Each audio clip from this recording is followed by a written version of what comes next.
Welcome to Asia Pacific Defence Reporter, your go-to source for cutting-edge security insights in the region. Get ready for rapid-fire analysis and commentary from the Asia Pacific with your host, Kim Bergman. Hello and welcome back. Belated Merry Christmas and also belated Happy New Year.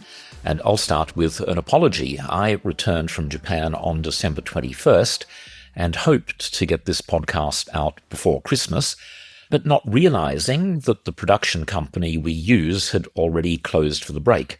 And in the preceding podcast, I promised information about the Megami frigate and indicated that it would be available as soon as I returned.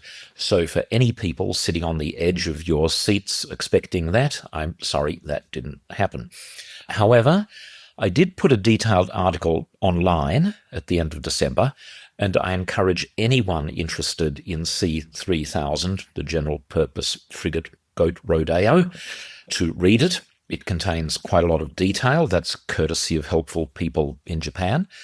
There's no point repeating everything that's in the article, but I'll summarize the key points of the frigate and do my best to explain what it all means. And to me, it's even clearer to me now why the government, in collusion with Navy and the Department of Defense, are doing their absolute best to cover all of this up in the most extraordinary level of totally unjustified secrecy to conceal from the Australian public just what a total mess this process is. But let's talk about happier things, namely the Megami frigate itself, which is a very impressive ship. And remember, I and a couple of other journalists were able to tour a basic Megami frigate, not the spectacular upgraded version offered to Australia. This for the simple reason that the upgrade doesn't yet exist, with construction due to start in the next few months. Just looking at the ship at anchor from a distance really tells you a lot. It has an extremely sleek profile. You can find plenty of pictures online. Just have a look at my article. And it has been cleverly designed to make it as stealthy as possible. One of the most impressive features, one of the most distinctive, in fact, is a single integrated communications mast, appropriately enough with the acronym UNICORN. Unicorn, single horn. Now, this design helps enormously to reduce the radar cross-section of the ship. If you look at any warship with conventional layout, it has lots of antennas, radomes, and dishes everywhere. And this lattice work of radar support masts and all of the rest of it. And they are a total nightmare from a signature management perspective. If you can get rid of all of that upper deck hardware in the way that the Megami has done, it reduces your radar cross-section by a significant amount. I'm guessing probably a couple of orders of magnitude, compared with a similar-sized ship with the normal layout, the normal hardware. From a technical perspective, I think that this communications mast is one of the most impressive aspects of the ship, sitting as it does on top of the integrated radar mast, which uses electronically scanned arrays. Now, Japan went through about 20 years of economic malaise with very slow growth and consequentially lost some of the glamour the nation acquired as a technological powerhouse in the 70s and 80s. So it's possible to overlook the fact that the country has a tremendously capable electronics industry, with companies such as Mitsubishi Electric, Hitachi, and NEC all at the leading edge of commercial and military technology. Another major selling point of the Megami is the high level of automation that has been achieved. As I described in the article, this is a result of a combination of technology, but also, very importantly, by changing the way that the ship is operated. And I'm not sure even people in the RAN necessarily realize what they're getting themselves into. Now, the automation is everything from a huge number of sensors in the ship all the way through to the galley. The Japanese were polite enough to laugh at my joke that the galley could be replaced entirely by just putting vending machines throughout the ship. Anyone who hasn't been to Japan won't understand that reference. A few words now then about changes to how the ship is run, because I have no idea how these things will sit with the RAN, which often gives the impression of being comfortable with the practices of Lord Nelson during the Napoleonic Wars. Drawing on commercial technology, the bridge is typically crewed by 4 people on a Megami rather than the more usual 8. There is no damage control center. There is no separate radio room. Everything is managed from the hugely impressive high-tech Combat Information Center that has an unusual but highly functional circular layout. Now, this has come about because the Japanese Maritime Self-Defense Force, following a lot of analysis by a lot of clever people, has come to the conclusion that if the CIC takes a major hit, it's very well protected, but I can't elaborate on that. And if the automated damage control systems no longer work, then basically it's time to head for the life rafts. This means that a standard Megami crew is 90. Compare that with about 150 for an Anzac frigate. But in wartime, that will be reduced to just 60, with 3 watches of 20 people each. This means that operating the ship requires a major change of mindset, and frankly, from everything I have seen of the RAN over a few decades, they are ill-equipped to handle a change of this magnitude. Because the crew is so small, there are few trainees on board because all of the people running the ship basically fully engaged doing that, or they're asleep. Now, Japan has tackled this problem, that they were well aware of the consequences of this level of automation, by doing almost all of the crew training ashore, with classroom packages of education and the wide use of simulation and simulators. If Australia buys the ship, it will also need to adopt this approach to training, or at least something very similar to me. Now, it's very unpatriotic of me, but I said to my very nice Japanese hosts that this is a competition that they might regret winning. Just look at the last few years. The Australian Prime Minister humiliated France and Naval Group by lying to their president about the status of the attack-class submarine program. Then there has been the rolling disaster of the humiliation of German company Lürssen over the Arafura OPVs, with Lürssen attempting to deliver on the contract that they had signed, but discovering that Navy changed their mind about what they wanted on the ships.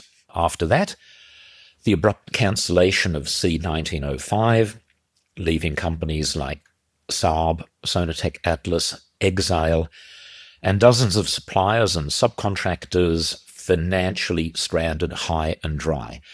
Why was this critical mine warfare project cancelled? Well, we don't really know, except I suspect that the quest to acquire nuclear-powered submarines is once again siphoning off so much cash that we can expect more project cancellations, delays, and rescopings.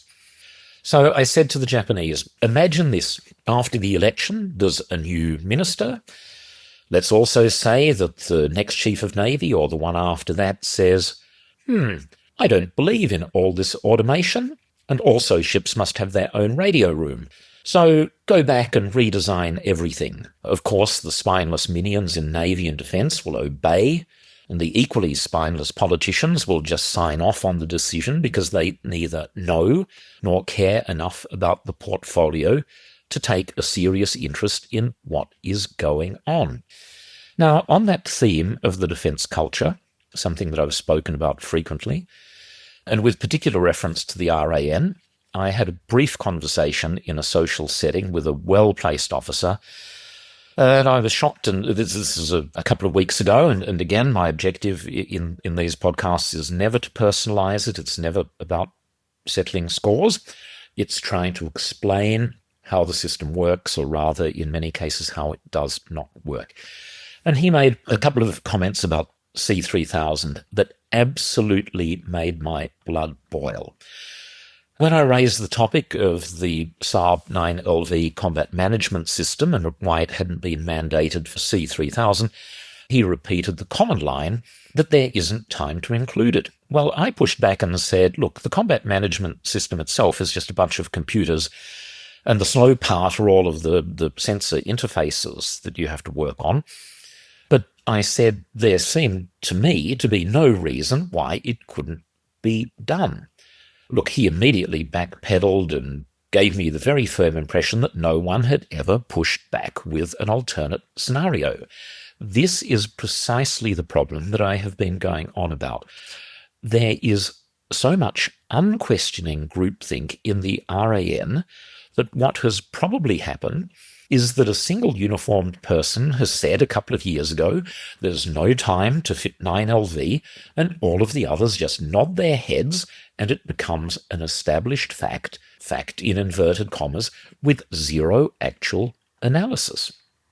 Anyway, the next comment, and this one really made my blood pressure rise, was along the lines of, well, when it comes to schedule, we can trust the government of Japan, but we know that TKMS are lying, ThyssenKrupp Marine Systems, are lying about theirs because they are a private company.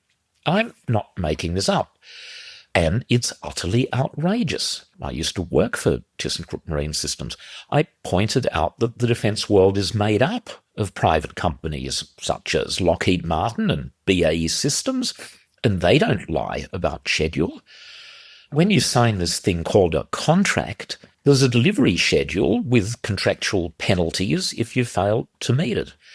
When I asked if he could give me a single example of when TKMS has ever lied about a delivery schedule, he just looked blank and mumbled something again about government of Japan being trustworthy. Well, as indeed they are. But this is what I mean, because people in Navy and the Department of Defense these days speak only to themselves, not to industry, and certainly not to journalists. This is the sort of crap that's taking place. I have little doubt that already dozens of senior officers are repeating to themselves the absolute BS that ThyssenKrupp are liars. In other words, disregard everything in their tender response because we know it won't be truthful. This sort of behaviour is incredibly destructive. It is not in the national interest and it needs to end. Surely intelligent ministers can see that the entire decision-making process is deeply flawed, and the only way to fix it is to make the system far more open and transparent. The services need to be exposed to a variety of opinions, and their views need to be challenged. They don't need to be in their offices incessantly telling each other how wonderful they are. I have no doubt that lots of senior army officers are still congratulating themselves about the absolutely unnecessary destruction of $1 billion worth of perfectly good Taipan helicopters. Now, back to C-3000. And when I look at the Megami, I wonder if its purchase could see the Hunter-class frigate program cut to 3 ships, down from the current 6 being planned, which is itself a large reduction from the original fleet of 9. Despite my best efforts to be positive about the Hunters, the program is going so slowly, it must be a worry. When I speak with prime contractor BAE Systems, they say, look, it's in great shape, you should come to Adelaide and have a look. When I speak to the RAN, they say, the program is in wonderful shape and you should come to Adelaide and have a look. On the rare occasions when I speak with a minister or an advisor, it's always, look, it's going so well and there's nothing stopping you from coming to Adelaide and seeing for yourself. Except nothing ever happens. And the only possible conclusion is that it's going badly, and BAE Systems, the RAN, the department, and the government would prefer people to know as little as possible about this. The last thing they want is pesky journalists like me saying things like, well, nothing much seems to have happened since I was last here 3 years ago. So if things with Megami go to schedule, the first ship will be delivered in 2029, or will be in the water in 2029, the next 2 in 2030 and 2031. The first of the Hunters is due to be delivered, well, there's a little bit of vagueness about it, 2032, maybe accepted into service in 2034. The upgraded Megamis will have 32 VLS cells. The Hunter-class frigates, when they are eventually delivered, will be excellent anti-submarine warfare platforms. The upgraded Megamis are no slouch in that regard either. Even the basic Megamis can perform ASW functions. The upgraded versions, they're larger, they'll have more sensors. And so after a while, you start to think, okay, we can have more of these pretty quickly and hopefully in a cost-effective way. Maybe it would make more sense to reorient acquisitions in this direction. Now, I can't predict whether that's going to happen. I can't predict whether construction is actually going to start for ship number 4 onwards in Henderson. That's so far in the future. There are so many variables in all of that. Many of us still don't understand why the government is so keen that the company Austal be used as the prime contractor. What is it that Austal are doing that's making them so popular when their facility will require a huge investment to be able to build big ships out of steel? Question mark after question mark. But Megamis will be in production. If Australia orders them, it would be a fleet of 24 in total for Japan, 11 for Australia. That's a pretty big operating group to be looking at common logistics, the possibility that Australia in the 2030s could also act as a support base for the Japanese Maritime Self-Defense Force, which conducts patrols in the Indian Ocean. Japan has at least a base on Djibouti in the Horn of Africa. They have a much larger presence in the Indian Ocean than I was previously aware of. I'm very grateful for Japanese officials for explaining that to me. And so that's also potentially, in the medium to longer term, an attractive commercial adjunct to the bid as well. Now, I'm going to conclude, after a bit of pessimism, with a nice story from Japan. One of our hosts was Rear Admiral Tori Sasaki, who is widely regarded as the father of the Megami class. He is, of course, immensely knowledgeable about the ships, and on and off he spent 3 days with us, both during business hours and afterwards as well, to continue the discussion. And after the launch of the 10th Megami in Nagasaki, the ship was named Nagara. This was on December 19. The small media party went back to the hotel to do a bit of work. We had checked out, so I was sitting downstairs with another journalist, Nigel Pittaway, working on our laptops. Out of the corner of my eye, I noticed Rear Admiral Sasaki walking across the road to the railway station. He is a powerfully built fellow and was in full uniform, so kind of hard to miss. 10 minutes later, I looked up and there he was in front of me with a small, beautifully wrapped packet of biscuits. One for me and one for Nigel, just in case we were feeling hungry. I took my biscuits all the way back to Tokyo and ate them the next day. I can assure everyone that they were the best tasting biscuits I've ever eaten. Okay, thank you very much for listening. There'll be more about Megami next time, more about C3000. Goodbye for now, and see you next time. That's today's Asia Pacific Defence Reporter. For more in-depth articles, expert opinions and exclusive interviews, visit AsiaPacificDefenceReporter.com. Stay informed, stay ahead.